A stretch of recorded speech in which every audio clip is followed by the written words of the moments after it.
are they? Yes, Doctor. And the police are particularly anxious that the cause of death be determined at the earliest possible moment. It's a pity. She was a very beautiful woman. One hates to perform an autopsy on a beautiful woman. But you've no other choice, Doctor. Most unusual. There are no marks of violence on the body. What do they suspect? Poison? Have they any idea? My understanding is, Doctor, that the authorities are entirely at sea as to how she was killed. They know why, but, and they also have the fellow who killed her. But... Yes, that doesn't matter. That's none of our business. Our business is to find out what killed her. And yet, one often wonders, what could have caused the last thought that was cut off by death? If it was spoken now, what would it be?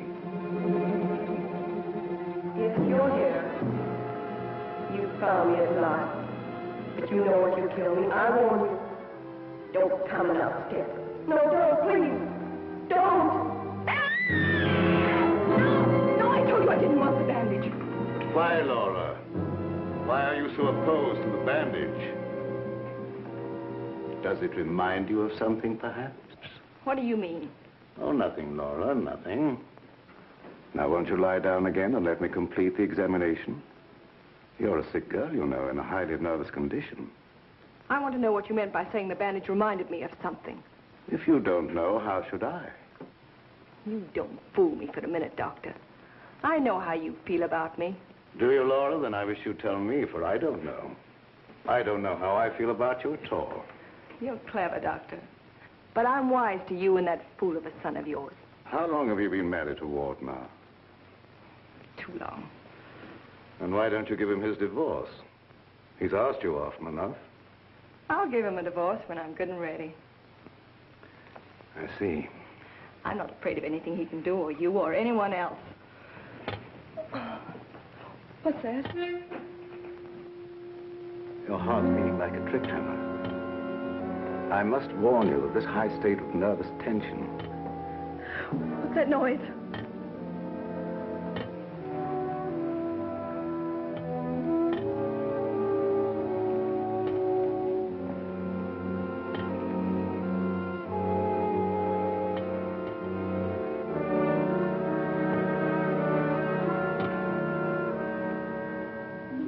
It's only a branch tapping against the window. Now, my dear Laura, if you want me to help you, you must tell me what it is you fear. I told you I'm not afraid of anything. I know what's going on here. Someone's trying to scare me out, but it won't work, see? Here I am, and here I'll stay until I rot. I'm afraid there's more truth in that than you suspect. Laura, I must ask you not to cause Father any more trouble. I don't want you threatening him, you hear? You too. You're so cute. I'm sure you want to be alone. You're not going to make him pay for my mistake. What are you going to do about it? I'd like to... You'd like to choke me, wouldn't you, Ward? You haven't got the nerve. Here. This is the only thing you ever gave me. You can have it back. She's right. I gave her this when we were married. It's the only gift that ever passed between us.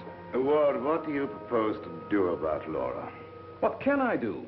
She won't leave me. She won't give me a divorce. Well, things can't go on this way, you know. Dad, what is the matter with her? What do you think is wrong? I don't know. She wasn't this way until she began getting those letters from abroad, you remember?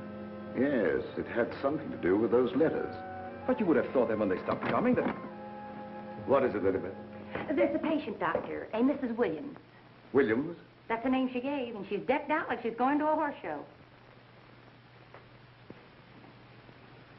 I can't see anyone today. Ask her to make another appointment. Dad, please don't let what has happened interfere with your practice. Oh, very well. Send her in a few minutes. Sure, Doctor. Oh, yeah, that Bill Raymond's waiting. Do you want to see him? Who's he? That private cop who's always hanging around just hoping somebody gets murdered. Oh, yes. He's probably come for his check. Take care of it, will you, Ward? Yes. Lilibet. Yes. This for you. Gee. Thanks, Mr. Roy. But this belongs to Mrs. Van E, doesn't it? Not anymore. It's all yours. She won't get sore, will she? I don't want to have any trouble with her. You know how she is. I know. We all know, Lilibet. I want to thank you for your patience. Run along now, Lilibet. Yes, Doctor.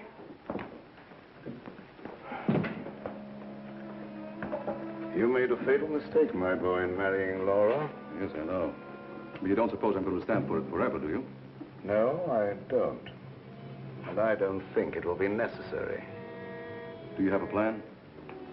I think it'll be better if you leave everything to me. From the day a mysterious caller came to see Dr. Van E. Oh, yes, I remember now, Mrs. Williams. I spoke to you this morning on the telephone. I'm sorry, but I can't tell you any more now than I told you then. Oh, naturally, Doctor. I did not mean to imply that there were any abnormal goings-on here. I assure you there is not, Mrs. Williams, nor will there be. Nevertheless, Doctor, the way you were described to me and the way your place was described to me, I am certain that I am in the right place. May I ask from whom you obtained these descriptions? From a friend, Doctor. A mutual friend. Lily Beth, the woman I love. Can't we be friends? Stop tracking your big flat feet after me wherever I go. I've got things to do. Oh, gee, it's wonderful just to see you around, busying yourself, the little housewife. I never knew the cop who didn't love to stand around and watch other people work. Mrs. Williams, it's obvious from your conversation that you've come into possession of certain facts concerning my past. I know of only one person who could have given you that information, and it was my belief, yes, even my hope, that person was dead. But let me say that even if that person were alive, I should not submit to blackmail from you or from anyone else. You show great courage, Doctor, for one in your unusual position. There has been no question of blackmail. I came here seeking your cooperation, which you have refused to give. So, let us call the matter closed. Thank you. Au revoir, Doctor.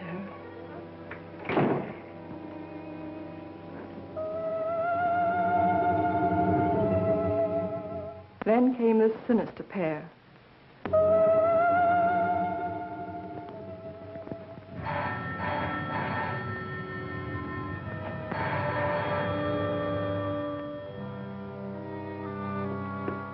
My little guardian of the doorbell. If you had waited another second, Inigo and I should have kicked the door in. Yes, sir. Sir? There is an air of inquiry about you that immediately offends my deepest nature. There is something suggesting Scotland Yard, the French Sûreté, the Italian Carabinieri, the Turkish Polizei, and other minions of the law. Short, sir, I think you're a cop. Yeah, how'd you know? I believe I'm in the home of Dr. Joseph Van E. Yes, sir. I mean, sirs. Oh. Do not be polite to Inigo. He's only offended by it. Run along, Inigo. Make yourself at home. We got a nice tree in the yard, but it ain't got no coconuts.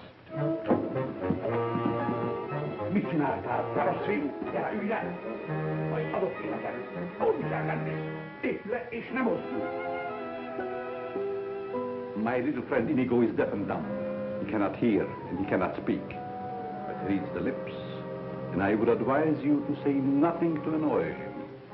For his temper is short, indeed. This, I presume, is Dr. Van E.'s private office. Yes, sir.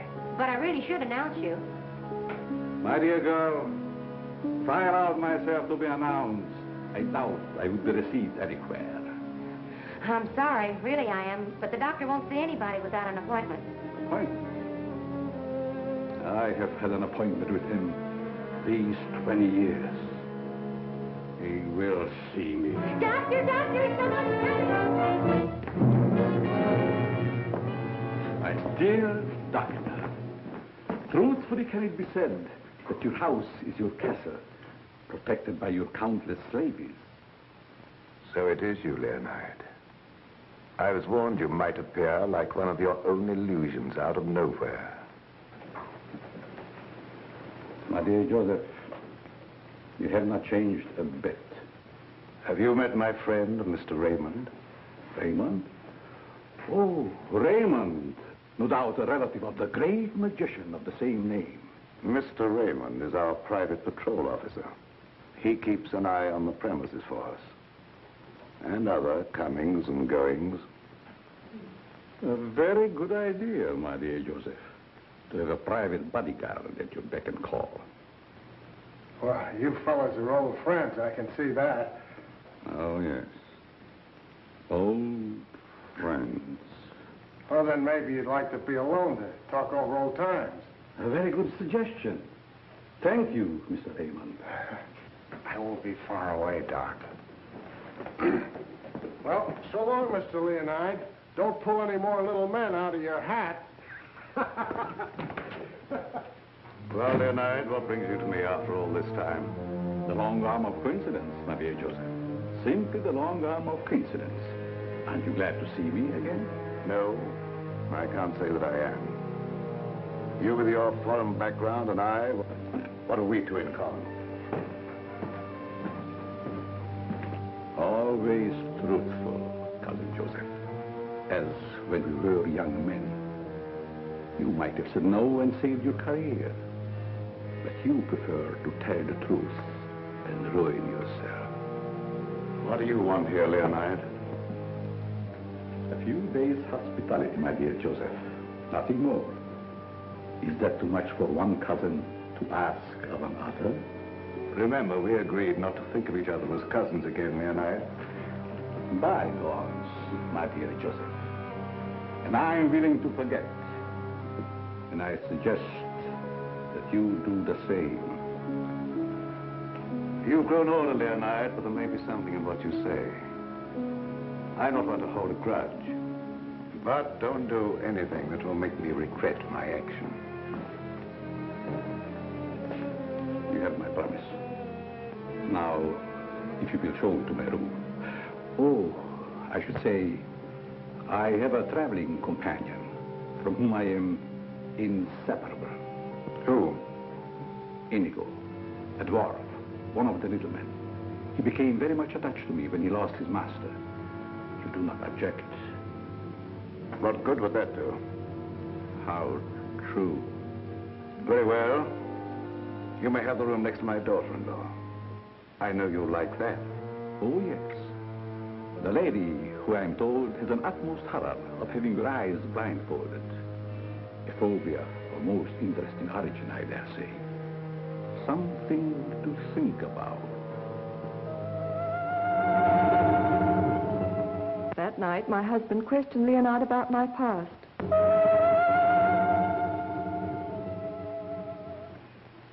Cousin Leo.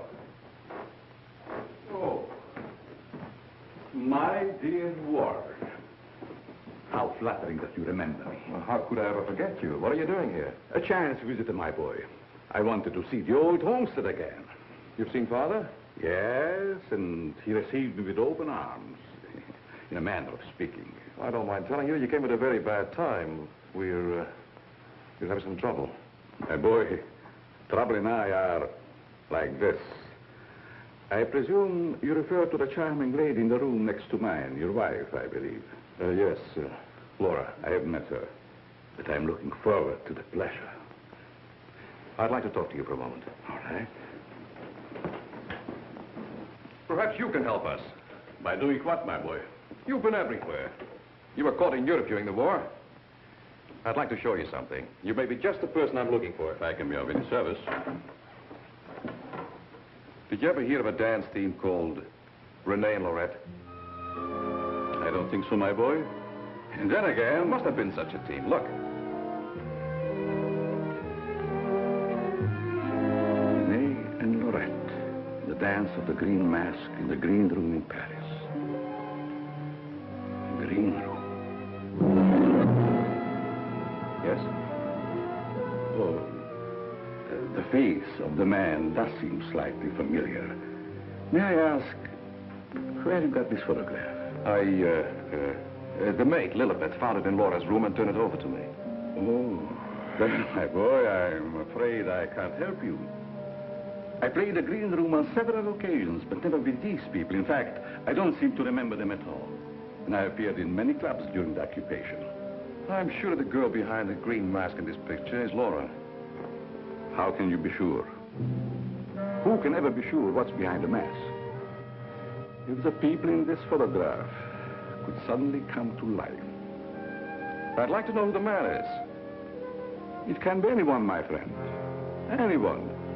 In this makeup, it might be even I. I wish you wouldn't joke about it. This is very serious. Of course. But let us say you found out who the man in the photograph is. What then? I have an idea that if the man in this picture were to show up, I'd find out I wasn't married to Laura at all. Think over what I've asked you. It'll be to your advantage. Certainly, my boy. I will give it every consideration. And perhaps something will occur. Who knows?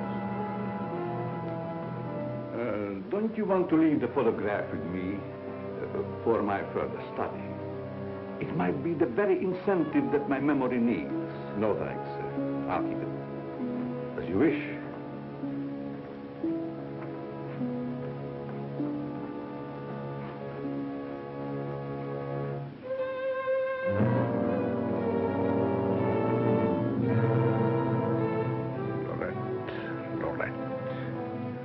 I'll make a bet the man in green will get you yet.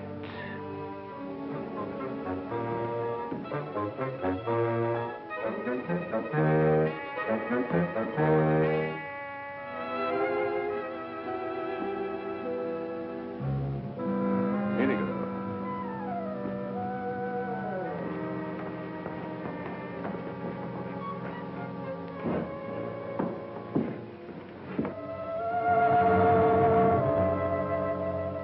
A gruesome surprise was in store for me the following morning.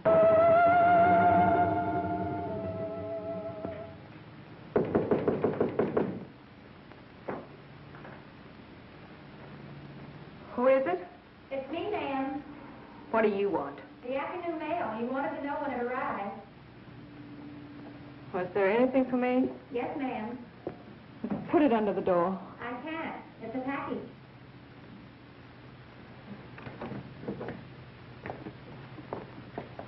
What's in it? I don't know. It's against postal regulations to open other people's mail. That's never stopped you before. I'd like to know what you mean by that remark, ma'am. Oh, shut up and get out. Don't you want me to help you open No, it? I don't. Get out. It's addressed to you in green ink with a warning. Look out for the man with the green mask.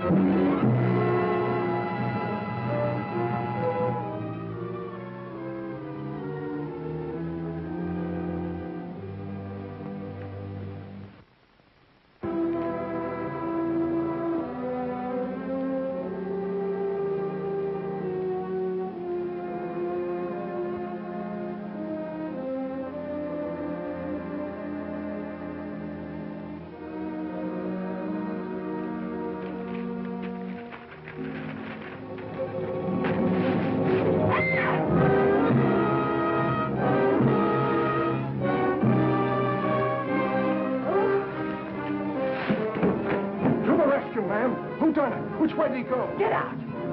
Get out. I just heard you yell. I was hoping it was a murder at least. Get out. I tell you, you have no business here. Well, but you don't understand. I'm supposed to be here. That's what I'm being paid for. Paid? Yeah. You see, I'm Bill Raymond, private cop in this neck of the woods. I was hoping we'd have a little murder or something happen around here so as I could solve it and get my old job back at Sentinel Homicide. Nothing personal, of course. Who told you to say these things to me? Well, nobody. Nobody said nothing to me. I was just waiting around outside to see Dr. Van Nee, and I heard you yell. So you're a friend of that crazy doctor and his son. Crazy? I wouldn't exactly say that, ma'am. The doc's a pretty good egg. You wouldn't want anyone to say you was crazy, even if you... You can go back and tell him I'm not afraid of being murdered by you or them or anyone else. No, I don't guess you are, ma'am. Still and all, if you was to get murdered and I was to find out who done it, it'd be kind of a break for me. That don't be kosher. I wouldn't say that to you, lady, even if I knew what it meant. Now will you get out? All right. I can take a hint. Nice little bedroom companion you've got there. Get out. I'll go, but don't think I'll come running next time you yell. I'll know it's a fake.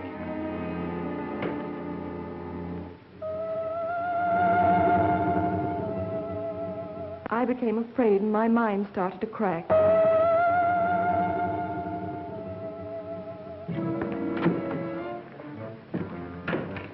Lilybeth, my melancholy baby, where are you? Where'd you get that box? I don't know what you're talking about. You lying little snoop going through my things. What'd you do with the picture? Where is it? I didn't see it. That's the last time you put your hands on me. I'll give you one more chance, and then I told you I don't know where the picture is, and I don't know what you're talking about.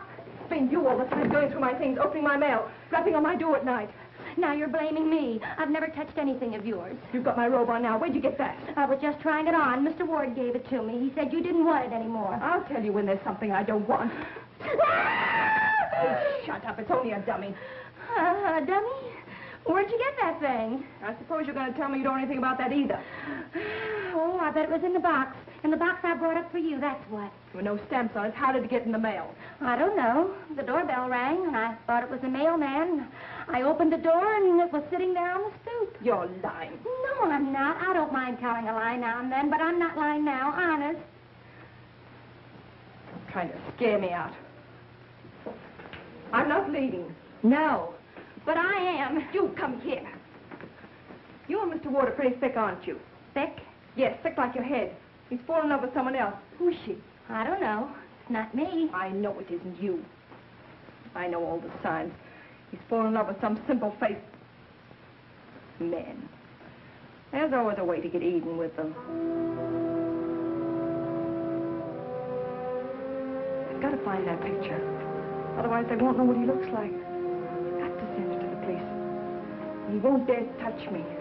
Who do you mean, the man in the picture? Have you seen him? Maybe I have, and maybe I haven't. Maybe I saw him go behind the thicket, or through the wall, or under the house. He's here in the house? Yes. I let him in. I let him in. He was waiting outside to get you, Miss Laval. Miss Laval. There's nothing safe from your prying eyes, is there? You think you know everything, don't you? I know why you're afraid, and I know what you've done. No, I'm not so sick. I'm not as thick as you think I am, Miss Laval. That head's supposed to be you, kind of a calling card. I'll remind you that... Why, you...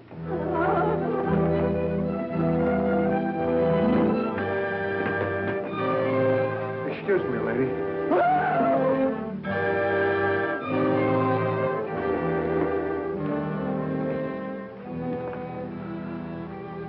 Oh, I'm afraid. I'm afraid. Where are you hiding?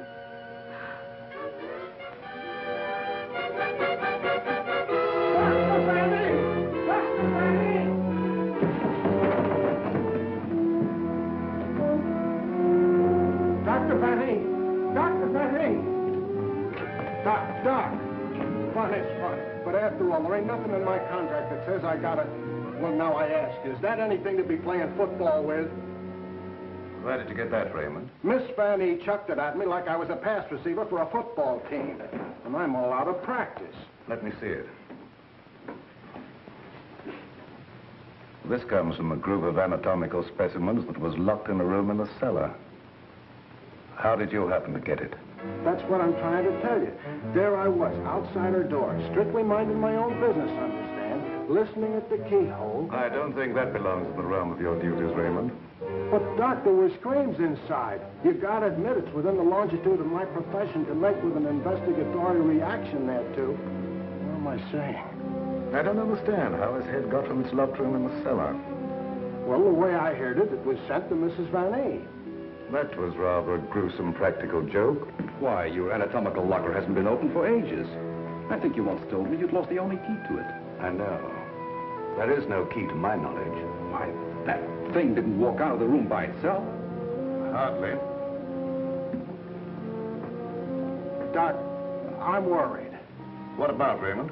Well, now, take this head business. The whole thing don't seem hardly serious to me. I think that if it's all the same to you, I better be checking along to other duties. You're not afraid, are you, Raymond? Who, me? Scared? It's just that I don't think that there's going to be any murder here done after all. That's too bad. Well, it's not your fault, I guess. It's just not my lucky day, that's all. Thank you, Lilibet. Oh, Miss Lilibet, have you a little more coffee in the kitchen? What happened to the 3 gallons I already gave you today? Lilibet, what you need is a good, strong, steady man. Who is always hanging around, tracking up my floors and things. What's that on your shoe? Looks like cobwebs from out of the cellar. What were you doing in the basement? It could have been the attic. Bill Raymond, you're holding out on me. What are you up to? Up to? Yes. Who asked you to go poking around in the cellar? It was in performance of my duty. What duty? What did you find? Absolutely nothing. That's what makes me so disgusted. Too bad about you. You know, Lilibet, I think somebody around here is just kidding. They don't mean business at all. Why don't you just wait around and see? Say, if you got any inside dope, I wish you'd tip me off. If I'm ever going to get back to Central and prove I'm a good detective, I gotta have some clues.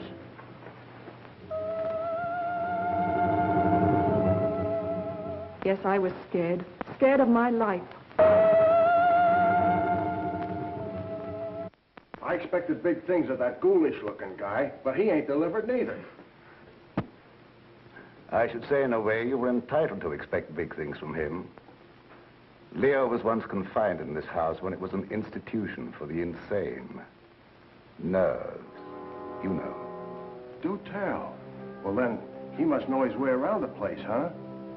I understand while he was here, he engineered an immense number of secret passages through which the guards could keep an eye on the inmates at night.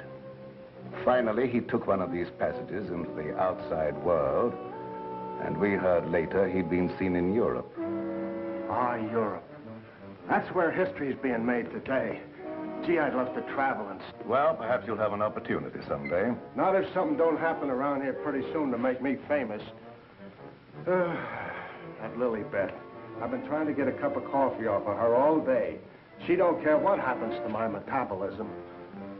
Metabolism. That's a good word. I wonder what it means.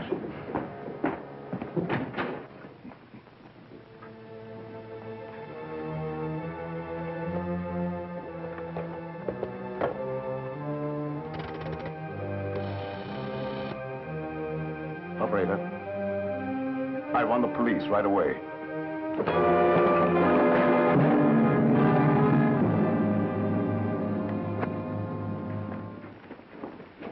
Stop crowding me. But, hon, don't you want me around to protect you? That Indigo guy might... Yes, but who's going to protect me from you? Lilibet. My wild Irish rose. I just live for the day when I can take you out of all this. When I can slave and get you the luxuries in life.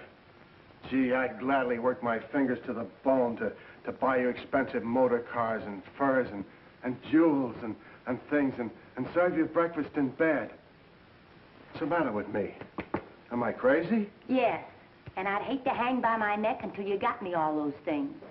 Yeah, you might get a little blue in the face. Still and all I gotta do is to find myself one slightly murdered body, and I'm in. Stop looking at me. Oh, Lilibet, sometimes I think I'm not getting anywheres with you. What do you think? I think you've got a good idea there. All right, all right.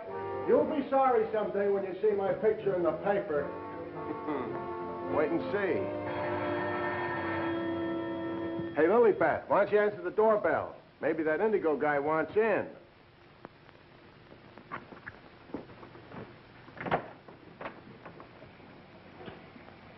The doctor ain't home. You'll have to call some other time. Don't be silly.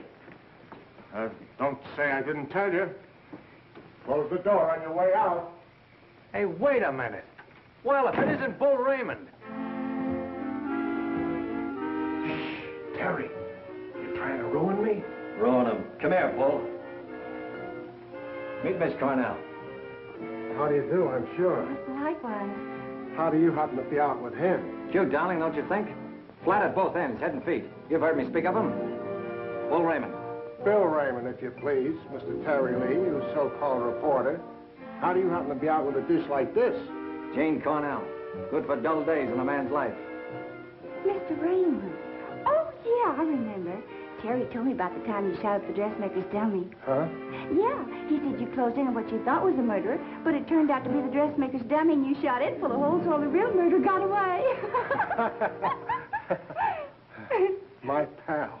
So this is where you've been hiding after they kicked you out for that fiasco, huh? Bill, I mean? What are you doing here? Can't a man rehabilitate himself in peace? Here I come, looking for an honest crime around here so I can solve it and get myself back to Central. And you come along and... Where's the body, Bill? There ain't no body. That's the trouble. No, let's keep it friendly. Friendly? What do you mean? Let's have it. Who killed who and why? Are you kidding? Did somebody get knocked off around here? Look, I don't like to be kidded either. Where is it hidden, Sherlock? Oh, Terry, you've been on the police beat so long that... Now, listen, Bill, you know me well enough to know I wouldn't come out here just for the ride. Not when I could be, It just so happens there was a call to the police. Came from out here. And I happened to be there when it came through. Miss Cornell happens to be the operator. So she tipped me off. Told me the line had gone dead. So I smelled the story, and here I am for an exclusive. You see what I mean? What's in that? Well, that's the doctor's consulting room, but there ain't nobody in there. I've been standing here for quite a spell. Open it up. Let's take a look. That's funny. The lights in here ain't almost never out. In you go. Never do that. I could get killed that way. Is that bad? Oh, so nothing's happened around here, huh? It's busted.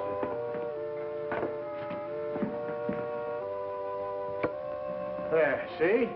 Like I said, there ain't nobody here.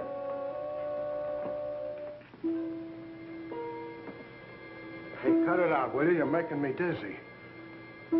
Well, sure, somebody stumbled over it and pulled it out of the wall. Could happen anywhere.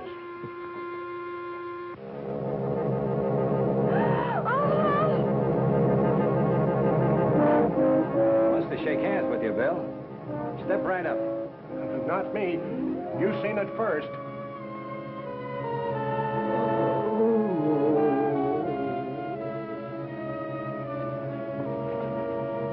Doc. Raymond, did you try and kill me? Why, Doc, why should I do that? You ain't paid me for last month yet. How long you been here? Now, let me see. I was going to make a telephone call when... Somebody conked you, huh, Doctor? Then rip the telephone wire out? Yes, I imagine that is about what happened. Who are these people? Well, they're all right, Doc. This is Terry Lee and Miss Cornell from the Times. We don't want any reporters here. Nothing's happened. Look, Doctor, nobody ever wants reporters, but then something happens, and there they are. But nothing has happened. I fell and hurt my head. Oh, I see. Then you got up again, put yourself on the table, and got all nice and pretty in that shroud there. You won't get any story here. And now, if you'll excuse me, I have some work to do. Doctor, do you mind if we stick around for a while, seeing that nothing's happened? Well, why not?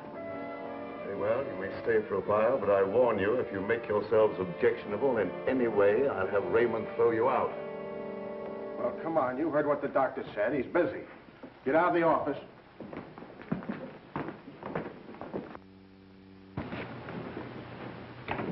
Probably a pretty nice guy, caught in a tough spot. That's the way I see it. You wouldn't want me to tell him you got kicked out of homicide, would you, Bill, old boy? Oh, Terry, you're my pal. You know that, don't you? Would I kick you out? You would if you could, Bill. Now, why can't we have a little talk, quiet like? Well, if you just follow me in the parlor over here.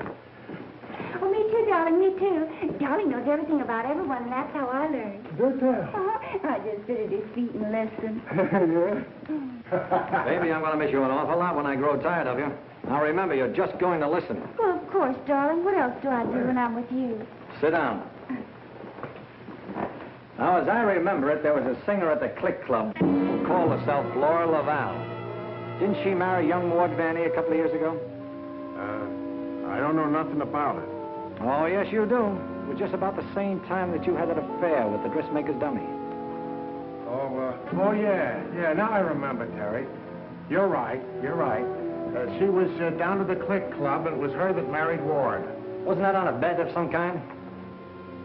Well, there was a party going on, and somebody dared Ward to ask the singer to marry him, and he thought at the time it was a good gag, and he went along with it.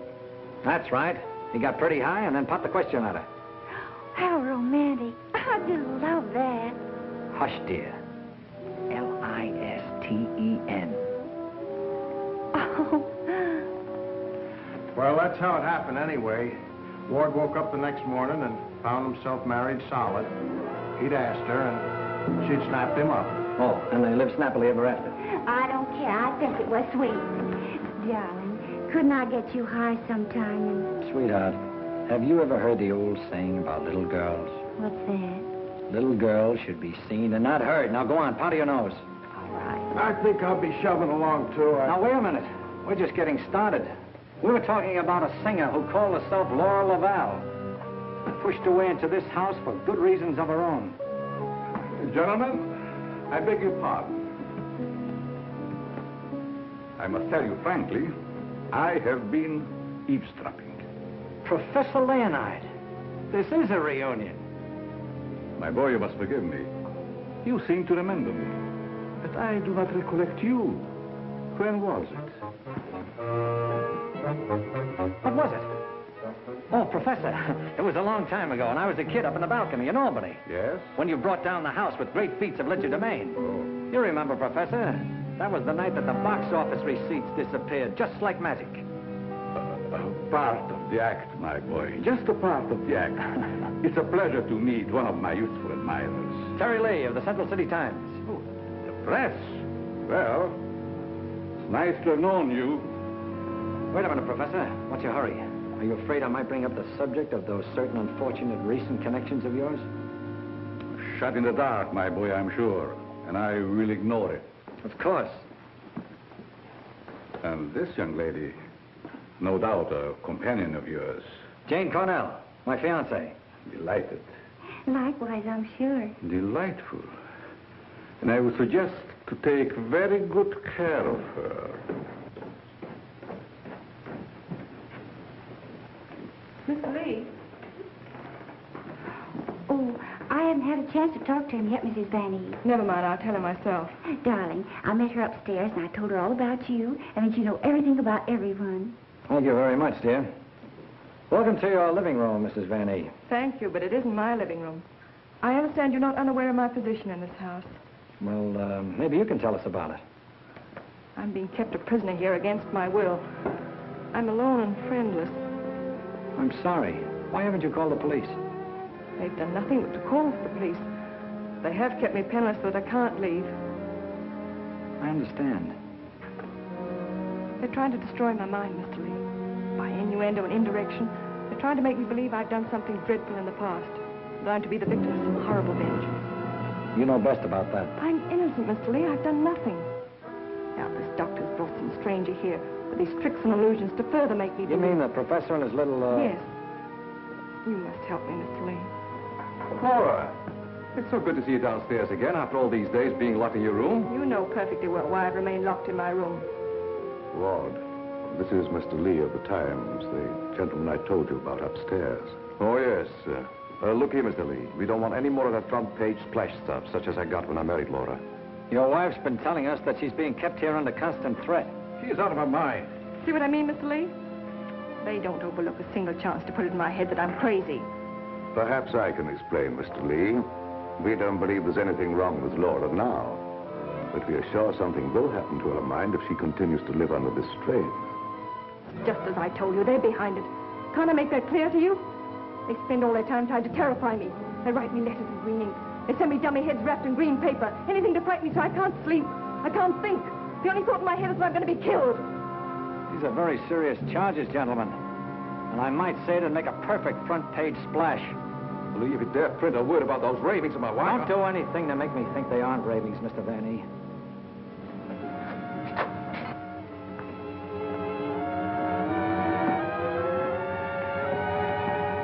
He said to put the blindfold on, and you will know the truth. No!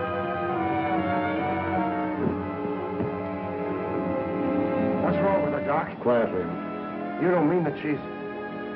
Dead, Raymond.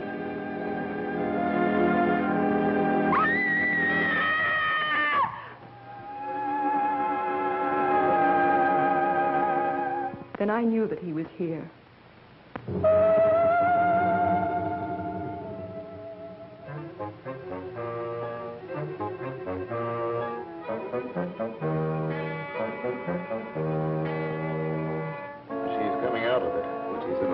State of shock. May be necessary to administer a sedative. That's intended to shut her up. I'd like to hear her do some more talking, Doctor. If her mind is allowed to dwell upon what's happened, that may be the breaking point. Well, you've got all the answers. Look here, Lee, I don't like your tone. If you have any insinuations to make them to me. Okay, I will. Suppose you and I talk this over downstairs. I don't recognize your right to question me. However, if it'll make you leave Father alone...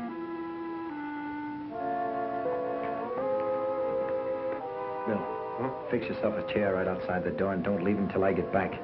Sure. But what about Lily Beth? Don't she write nothing around here? Now, Lee, first I'd like to see your credentials. You bust in here saying you're a reporter. That's the old turn the tables gag, Vanny, but if it'll make you any happier, take a look. All right, you're a reporter. But I still don't understand how you and the young lady got the news about our troubles.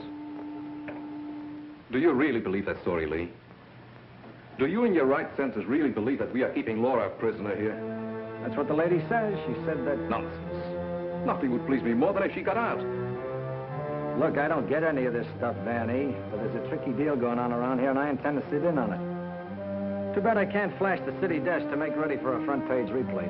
Yes, isn't it? Either your wife is the victim of a well-plotted program of persecution calculated to drive her insane, or she's the witch you say she is. You're the fellow with the nose for news. What does it tell you? It tells me that right now I'd like to know where your disappearing relative is.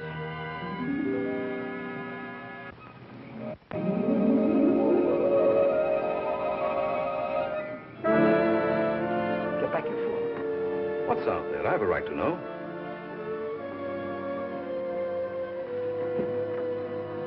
Don't see anything. What was it? It isn't possible. It isn't possible, of course. What do you see out there, Lee? I've had enough of this. Come on. Are you nervous, Miss Cornell? Oh, no. I think it's very exciting. Well, Professor, I thought I just saw you outside, banging at the moon. You disturbed her sleep. Child. Where have you been? How about you start acting normally for a change? You're bringing suspicion upon all of us. I, my boy? What have I done? Suppose you tell us. Has no one arranged to silence you yet, Mr. Lee? What a pity. I don't silence very easy, Professor, and it'd take a lot more than what you've done to her. Do you suggest that I had a hand in that poor girl's unfortunate demise? Why don't you behave yourself, Professor? Mr. Van E here has the right idea. You're just gumming up the works. I did my humble best. Who are you working for? What do you expect to get out of it? I'm discharging a debt, Mr. Lee. A debt contracted many years ago. Now, are you any wiser than you were a moment ago? No, but I'm beginning to get a general idea. By the way, how's that little girl of yours? I hope fervently that nothing happened to her. She would look so beautiful lying here. Look, Professor, I may not have been very smart in bringing Miss Cornell here, but if I thought you had any plan to do that... Why do you persist in making me the villain, Mr. Lee?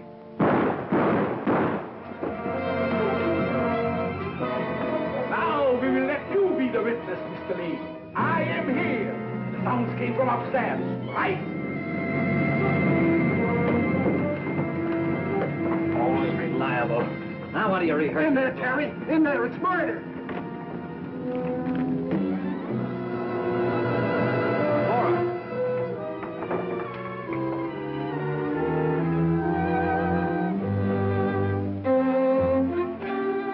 Jenny, wake up. Wake up.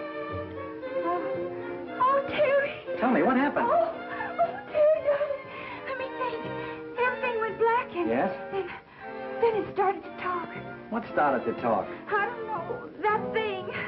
Now, look, let's get back to the beginning. I left you here with Dr. Van E. Yeah, and Benny gave Mrs. Vanny a shot with a long needle. Never mind that. All right. Then he said, would I sit with Mrs. Vanny? Okay. Where is she now? Who? Mrs. Van E. Where did she go? That's just what I asked you, Janie. Well, she was right here. Then Dr. Vanny went out. Then what happened? Then Bill Raymond came in. Oh, that's great. The two of you in the same room at the same time. How did you communicate with each other? Sign language? Oh, I don't care. All you do is make fun of me. I didn't ask to come to this, whatever it is. Oh, yes, you did, dear. Don't you remember? You said you wanted to see what the life of a reporter was like. Don't forget, Mr. Lee, one must not expect too much of certain types of mentality. Shut up, Bill Raymond. I remember you when you couldn't even make your X. Oh, I want to go home. We can't go home, darling. We've got to get a story. Why? You don't understand. Yes, I do. Why do we have to get the story? Who cares? Oh, she's got you there. All right. Now, you tell me, what happened to you? Me? Oh, well, you said to stay outside the door, and I pulled up a chair. That's right. She was inside the door and you were outside.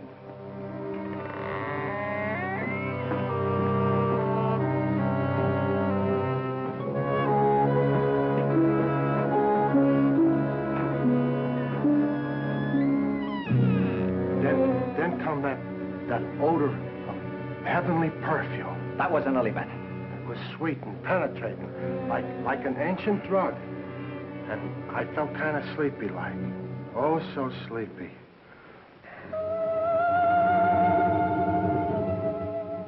At last, he had me under his power.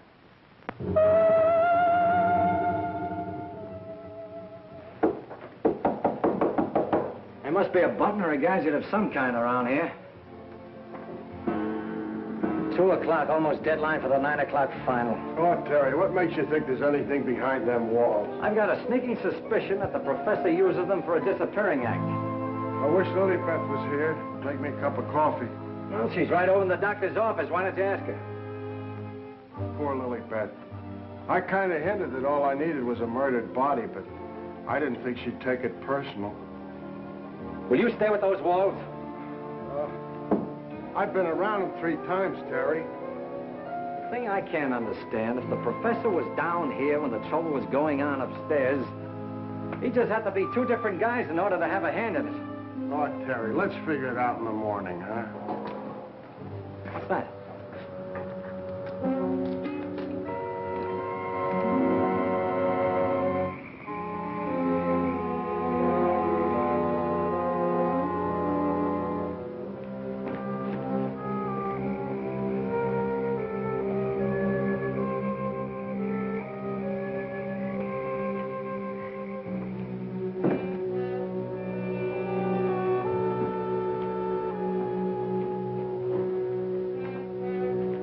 Wake up. Either something or somebody opened the front door. Oh, that's the shortest night's sleep I've had in a long time. All right. Now that you're good and rested, let's see if we can understand what happened upstairs.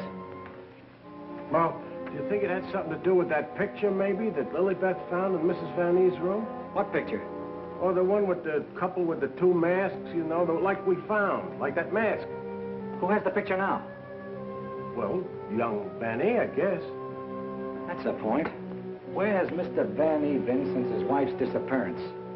Well, him and his old man are sleeping, but I guess they got some sense. No. I've already checked that, and they haven't slept in their beds tonight. Wake up! I refuse to answer on the grounds that my tend to incriminate or degrade me. My unconscious mind. Now, look, Bill, please stay awake for a while. Now, look, tell me, what happened when you smelled that sweet odor in the hall upstairs? No, it smelled lovely. Lovely, that's all I can remember. And Dr. Van E had already left Laura's room, is that right? Yeah, he'd gone out, and he said goodnight, and he had given her some sedative or something that he said would take care of her till morning, and then he went down the hall to his own room. And then you fell asleep? Yeah, no, I just kind of dozed off a little. Like this. Here's your coffee, sir. Terry, that's a dirty trick. Stay on the other side of that window. What for? Take a look. I'm looking. What do you see? Lily Beth! Gee, this ain't natural. Who are you talking to? The woman I love. Poor little angel. Try and speak to me. She can't hear you.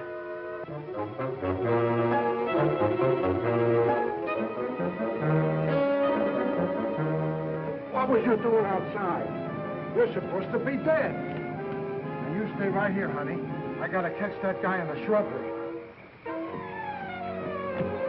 Gee, what are you doing to me, Lilybeth? I got work to do. Lilybeth, be reasonable, will you? If you don't cooperate, I'll never get back to Central. Never mind, Raymond. Take care of Lilybeth. Lilybeth! Yeah, that's who it was. I opened the door and she fell right in my arms. Like she had something special to tell me. You notice that fragrance about her? And to think this wilted flower was once even as you and I. Take her back into Dr. Van E's office. What's she doing wandering around? She's supposed to be a corpse. What happened to that guy outside? Never mind. You found her. I never knew she was lost. I missed her. I missed her from my office. Will you please take her back? What are you going to do? Yes, Doctor, and what have you been doing? We've turned this house upside down trying to find you. Hardly that, young man. If you'd done that, you would have found me. Now, Raymond, we can't allow this girl to remain in this condition any longer. Well, what can you do? She looks like a perfect stiff to me. Bring him into my office. Oh, Doctor, this may not be any news to you, but your daughter-in-law has disappeared. Oh, how dreadful. But let us say somewhat overdue, eh, Mr. Lee? You don't seem very surprised to hear about it. Young man, when you've been devoutly praying for something to happen, you accept your good fortune without question.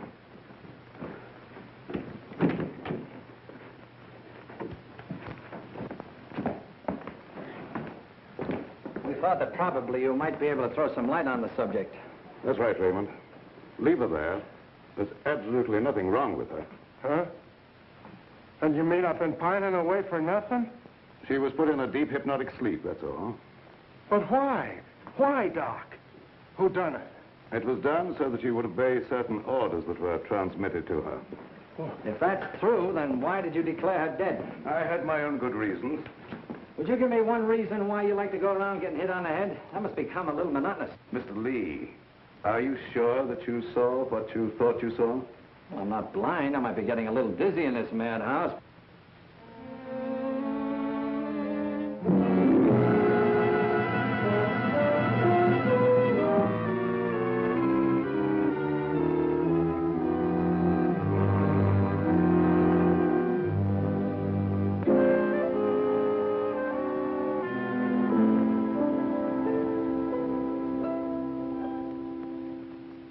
You know, Doctor, morning isn't very far off.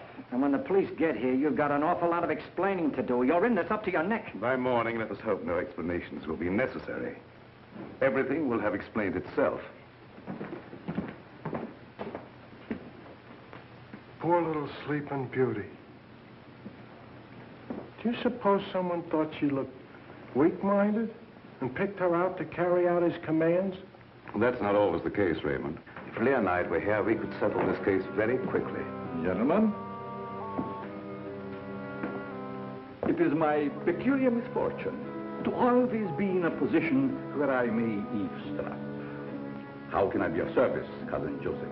Oh, Professor. Ask me no questions, my friend, and I will tell you no lies. Leonard, you could undo certain mischief that has been done this girl. I know you can help if you will. I could, my dear Joseph. But I will not bring down the wrath of the unknown madman who is loose about these premises. It is a matter of self-preservation. I had nothing to do with hypnotizing this girl. I have an idea that you may have already carried out the unknown's orders and that he no longer needs her. Nevertheless, my dear Joseph, you must excuse me. Just a minute, Professor. I wonder what would happen, Professor, if in connection with your sudden reappearance here, somebody dug up the old story of why you swindled Dr. Van E and then ran off and let him take the rap. I will not be blackmailed, Mr. Lee. And I observe again that you're a young man who knows too much for his own good. And I would also like to know where you obtained all this information. You're extremely young to have your fingertips on events of 20 years ago. I have a memory like an elephant. I never forget something once I hear it. I'm a sharpie, Professor. As every one of you will admit before morning. Now, Doctor, I'd like to bore you with a few questions. I wouldn't mind, young man, if you had the slightest idea of what you were looking for. Maybe if we start back to the time around midnight, when you administered what you call a sedative to your daughter-in-law. Are you inferring that I had anything to do with Laura's disappearance? Why do you keep evading the issue, Doctor? You know you'll have to confess when the police get here anyway. I would remind you, young man, that you're making a direct accusation, and I refuse to answer. Look, I want the facts and I want them now. Let's cut out the mulberry bush routine. Listen, Bill, you're supposed to be a cop and you want to get back to homicide. Help me make the doctor loosen up. He knows a lot more than he's telling. Well, sure, I'll help Terry, but first let's get Lilybeth out of this. Maybe she can tell us something. Yes, Mr. Lee, it seems to me that you're not too anxious to have Lilybeth restored to consciousness.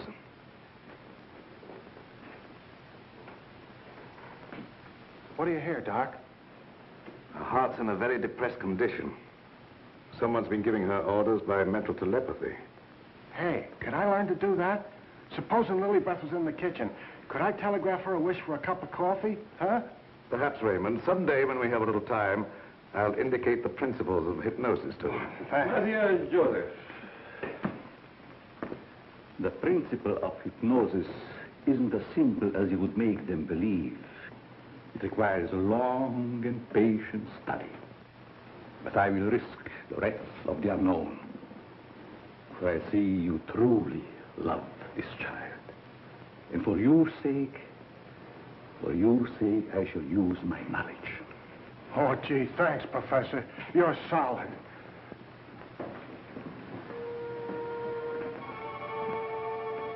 Och jag fick mig lätten att flächen var fyrflätten.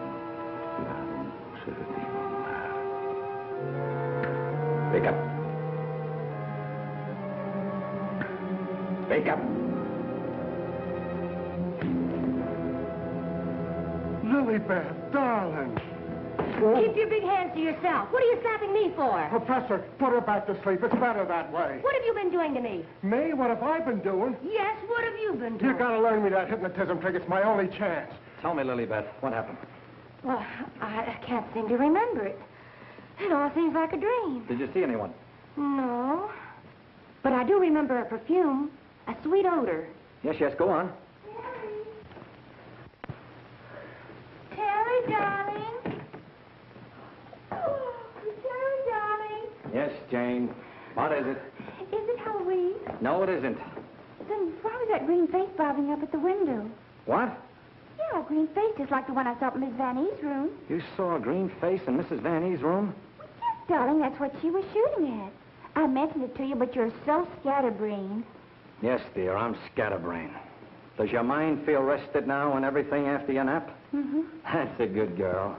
Now, come on, tell me, what happened? Oh, don't yell at me. I can tell you just how it happened. We were alone in the room, and Laura was going to sleep. And then she said, oh, take away the bandage. And I said, what bandage?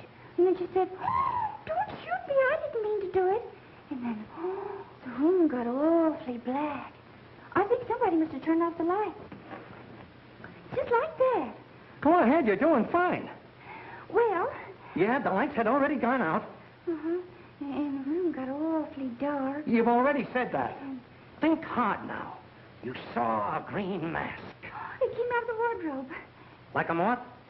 Yes, darling, just like a moth. Oh, how clever of you. It was just like a great big moth, and it flew around and Please around. don't make yourself any dizzier than you are. Now tell me the rest of it. Well, I just don't see how you could remember that it was like a great big moth. And did you see it? Was you there hiding in the wardrobe, maybe? No, I wasn't in the wardrobe. Now, look, Jane, please, be yourself. No, I mean, don't be yourself. Just relax. Relax. Mr. Lee, just a moment. Where were you? Were you upstairs? No, I was down here talking with your son. And by the way, where is he? Here I am, Mr. Lee. What can I do for you? Will you stop it? Yes, I was listening outside the door. You haven't answered my father's question yet. Oh, come on, take it easy, take it easy. Maybe you can tell us where you've been, Mr. Vanny. Of course you don't know anything about your wife's whereabouts. Oh, go on, tell him where she is. I want to go home. I'm hungry. Quiet, everybody, quiet! Laura! Don't. No, don't. Don't.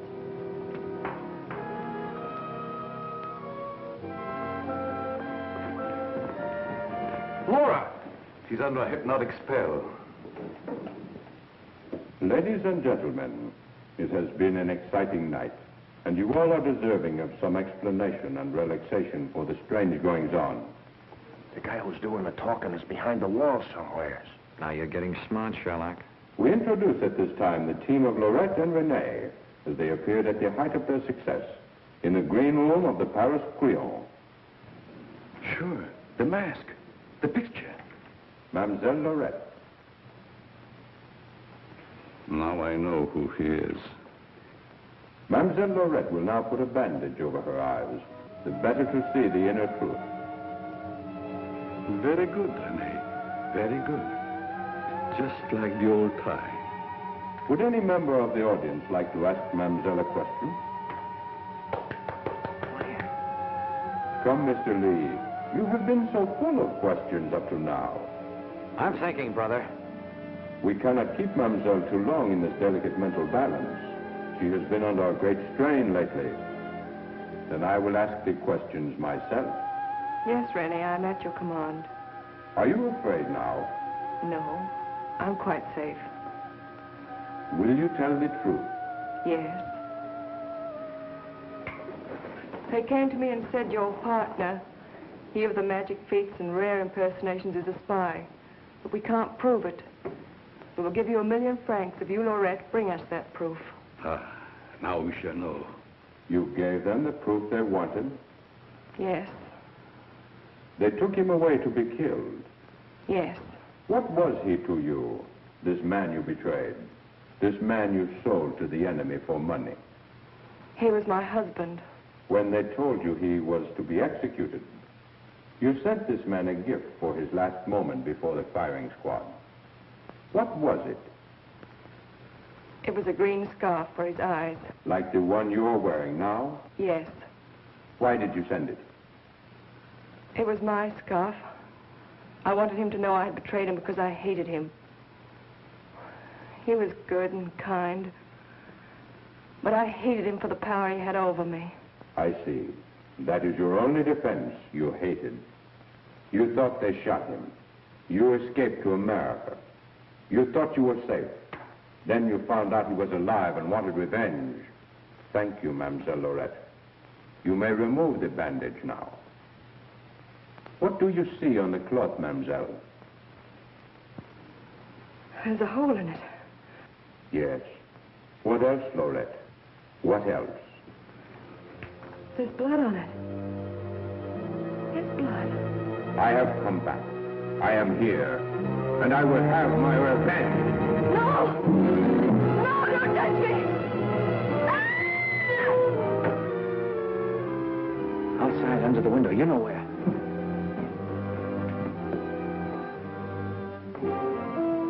Yes, he had his revenge. She's been living in mortal terror that he'd find her. Just a minute, lady. You ain't going nowheres. Well, if it ain't Mrs. Williams, come along with me. Come on, you want me to slug you? Get inside. Hey, Terry, come here. Get a load of this. There's your man. At last I caught me a murderer. You're wrong. I never laid a hand on her. Renee, my boy, you kept your promise to me. You said you wouldn't touch her. But she's dead, ain't she? And you ain't going nowhere till we find out what killed her. And you, Professor, you know too much for your own good. I'm holding you, too. Now you're getting smart, Bill. Well, Professor, I see you two know each other. Yes. Renee was my assistant. I taught him everything he knows. He went out for himself and became a success. Later, we met in a concentration camp. And here we are. A small world, Mr. Lee. A small world, indeed. Terry, is Isn't this the place where you get the marriage licenses? No, dear, this is the morgue, the morgue. Oh, darling, you say the cutest thing. The mark. Oh! Never mind, dear. You just stay right here. Nobody will get you. Oh, but... Well, Doctor, got anything to add to my story of the year? Who's this Renee? Renee was a husband. She turned him over for a sum. Figured the Nazis would take care of him, but he had ideas of his own. Look, Doc, was it murder?